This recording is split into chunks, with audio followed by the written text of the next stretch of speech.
We begin this hour with stocks inching lower. Jim Zelter and the team over at Apollo Asset Management looking for opportunity outside of equities, saying, quote, if interest rates remain higher, as we expect, and the terminal Fed funds rate stays higher than where it has been historically, we see private credit as an attractive alternative to overvalued public equities. Jim joins us now for more. Jim, good morning and a very happy new year to you. Good morning, Jonathan. I'm going to kick off this conversation by stealing one of Lisa's questions to start 2025. Are stocks too rich or are bonds too cheap?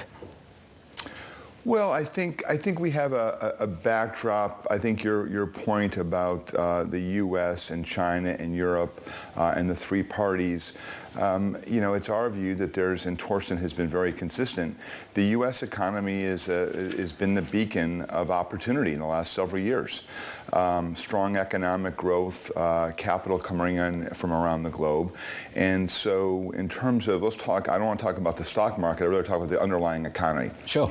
Underlying economy looks like it's the place to invest. I don't think it's any surprise that when you peel the onion back, private capital, which has really been embraced in the U.S. and gives diversity of funding, lets companies grow, start, expand, and all the things we're talking about, the global renaissance, it's been the place to invest and it's been attracting capital. Contrast that to what's going on in the UK and continental Europe, where they are stuck in a financing system that's really 15, 20, 30 years behind the rest of what's going on in North America. It tells us that the U.S. is the place to invest. So you think some of these problems in Europe might be more structural in nature? I think structural is really the key to analysis. It's very easy to focus on the last 3 to 6 months. We talk about the Liz Truss moment in the UK. I think it is a great reminder for this current administration as they've got great ambitions in terms of U.S. investment, CapEx, tariffs, immigration, a variety of other big initiatives. It's good for this reminder of the Liz Truss moment in the back of their minds to know what can happen if you lose confidence. But there's no doubt, I think, if you look at what the Draghi document did, later last fall, he pointed out in 158 summary pages of all the challenges that they have not really embraced.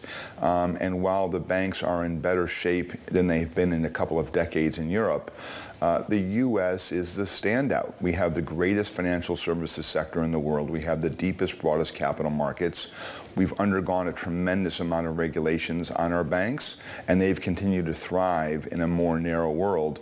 And that's the page that the Europeans should be looking at, embracing securitization, embracing private capital. They've got a massive amount of infrastructure needs, and they should be embracing that for their long-term economic success. In the meantime, people are saying that maybe the ghost of Liz Truss is kind of hovering over this administration and hovering over the U.S. Treasury market right now, especially given the rise that we've seen in longer-term yields. And I'm wondering how susceptible you are to changing your view on how constructive the U.S. economy is if you get some more negative data prints. We had Greg Dako yesterday talking about a frozen job market. We had Neela Richardson talking about how smaller companies really are feeling rates where they are. Rates have been higher for the last 12 to 18 months. They've been higher. Obviously, we're in a period right now where what the Fed did and its actions in the fall and what the market has responded to is a very unique period. So you're right. We are in a little bit of a unique zone here with regard to macro and rates in the U.S. I do think we are in a period where rates do look attractive versus where equities are. And we're in a period right now where we're still the place of economic growth, but it is a warning sign for the administration about how much they can push. Now, clearly, the other side of the trade, I would not probably be lowering rates right now. I think that you have full employment, economy's doing quite well. I'm not sure I see a need other than economic textbook to lower rates in terms of the target, but it does create a lot of room for the new administration if they have weakness in any kind of the economy because of their initiatives. The Fed put us back. They have a lot of room to move. Your colleague is sort of edifying your points as you say them, Torsten Slok, moments ago. Inflation reaccelerating, to your point about not necessarily needing to lower rates further. You talk about credit being the sweet spot and debt, maybe even over equities, and that has been the story over a long period of time, this past couple of years. If inflation could be reaccelerating, could you see that story changing at a certain point? Yes, you could, and I guess listen, there's a lot of consensus out there about where the S&P is going to go, where rates are going, but in our view, in the backdrop, the U.S. economy is still the strength of the globe. It's the beacon of economic opportunity. We still have a lot of economic growth in terms of the industrial renaissance that we've been talking about. So, in our view, the breadth of credit, investment grade as well as non-investment grade, we try to find areas of dislocation or areas of mismatch of capital and opportunity, and we're still seeing it in credit versus the equity markets. Now, when you look at the S&P 500, I would say that it's interesting. We all know what the Magnificent Seven are, but certainly the other 493, a lot of unloved opportunities in that basket, and there's probably an opportunity in a non-consensus view in terms of those companies in terms of just pure economic growth. But we are still, listen, private credit and private capital has been the engine of economic growth in the U.S. And I will, again, I said earlier, it's not a great irony. It's a great irony that the U.S. has been the bastion of economic growth with the embracing of private capital. But, one of the greatest investors in U.S. capital history, Warren Buffett and Berkshire, when you really pull the covers back on Berkshire Hathaway, of the $1 trillion of assets at the end of 23, 30% are in the public equities that we know about, Apple, Coca-Cola, American Express, B of A. But 70% are private companies. It's the growth engine. He's the greatest capitalist. He's been doing it for 50 years. That's where growth and opportunity is in America. Private capital in private companies. And they have access in the debt markets. They don't need to go public to raise capital anymore. 8,000 public companies to 4,000. That's the trend in the future.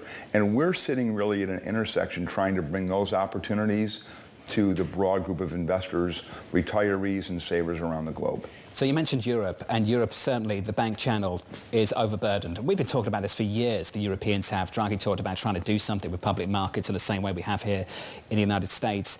It's not happening. I want to understand from your perspective how you will work with the banks in America going forward from here, because it's the start of a new trend where the banks will originate the loans and then you'll provide the money. How's that going to work in years to come? How big could that opportunity be?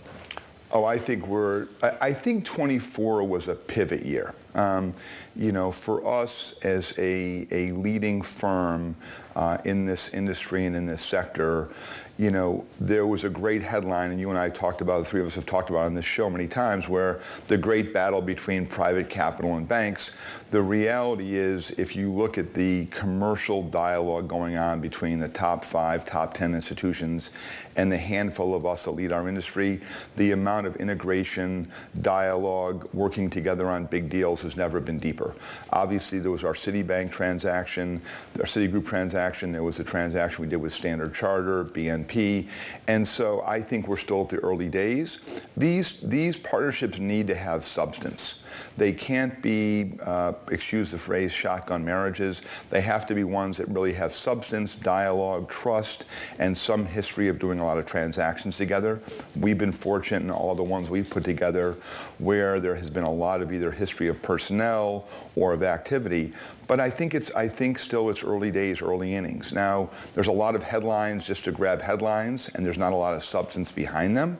But I think that trend of private capital and bank partnerships is going to extend in 25 and 26.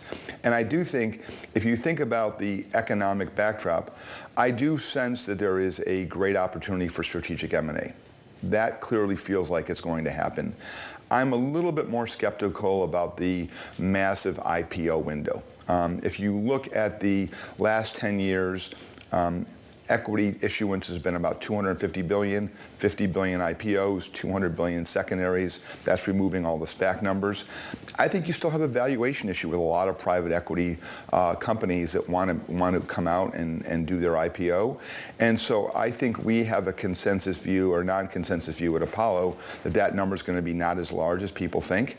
And so the big mismatch, if you have a big credit market, a big equity market, this area of hybrid in between, which we've been talking a lot about, applying capital to those over-levered companies, that's the opportunity of 25 and 26. Just to build on the IPO issue just a little bit more, is that just a valuation issue, or do you think it's a role that you have to play here, that these companies don't need to go public anymore? It's a combination of both. It's a great question. I think it is a valuation issue for probably 50 to 60% of them.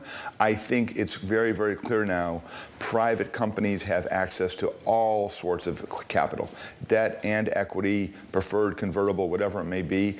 And so the typical route where you needed to go to have your employees be able to monetize their investments, broad-based capital, equity, revolvers. You saw what OpenAI did several months ago, bringing in a bank facility.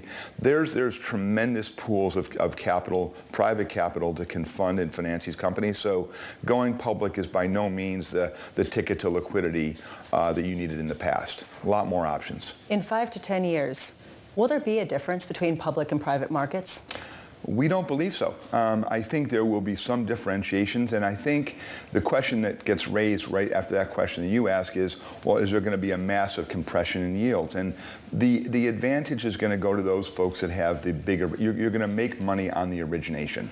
The ability to make the $3, $5, $7, $10 billion commitment to XYZ company, that's where you're going to garner the extra spread. But all the things that we're doing in origination, in capital formation, in trying to bring some liquidity to these markets in terms of secondary activity with transparency and price discovery, I think the barriers and what's private is risky and what's public is safe, I think those barriers will be coming down. And again, I go back to this Berkshire. No one really talks about it, but it is quite an irony that the greatest public investor of all time, 70% of those companies, when you look at the web page, these are some great American companies. And over 50 years, he's assembled them, and they're massive compounders. And that's 70% of the underlying value. Geico being at the top, Clayton Homes, BNSF, many, many other great companies. And I think that's a lesson for us all.